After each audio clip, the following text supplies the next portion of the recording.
नमस्कार मित्रों। एक बार घर में जो है किसी के परिवार में अचानक कोई मेहमान आ गया। अतिथि कहते हैं जिसको जिसको कोई तिथि नहीं वो अतिथि। अब शाम का टाइम था, रात का टाइम, उनको कहीं जाने का टाइम भी नहीं लगा। अब उसने अपनी पत्नी को, उसकी पत्नी ने कहा कि घर में तो आटा कम है, क्या होगा।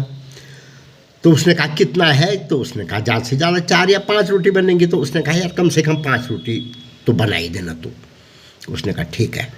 अब उसने तरीका बता दिया अपनी पत्नी को कि कैसे बांटनी है रोटी।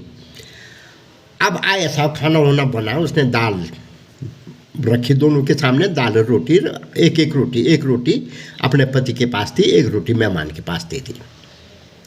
अब उन्होंने वो एक रोटी खाई, फिर वो एक रोटी और लाई और उसने एक रोटी अपने पति के पास दी, एक रोटी मेहमान के पास थी। अब उन्होंने वो भी खाई, गपशप मारता रहा वो उसके साथ, मेहमान के साथ। अब उसके पास वो एक रोटी और लाई।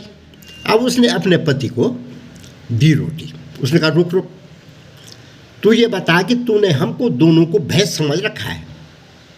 एक रोटी तो तूने पहले दे दी, फिर एक जबरदस्ती और डाल दी तूने हमारी थाली में। अब तू कह रही है एक रोटी और खा।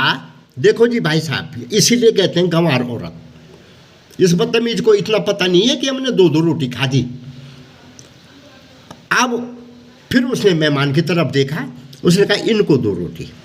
अब मेहमान ने सोचा कि साला जो है ये कह रहा है कि भैंस समझ रखा है, 2 रोटी खा दी हमने, तो इसका मतलब जो है अब नहीं खानी है रोटी। तो उसने कहा नहीं बहन जी, हो गया, मेरा भी पेट भर गया, मैं भी नहीं खाता हूँ।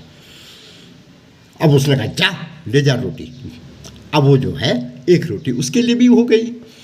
तो ये होता है स्थिति को नियंत्रण में रखना कि भाई किस तरीके से हम देश काल स्थिति के अनुसार कैसे हम अपने दिमाग का उपयोग कर सकते हैं। तो उसने सही दिमाग का उपयोग करके अपने मेहमान को भी खिला दिया और अपनी परिवार की जो स्थिति थी उसको भी बचा दिया। धन्यवाद।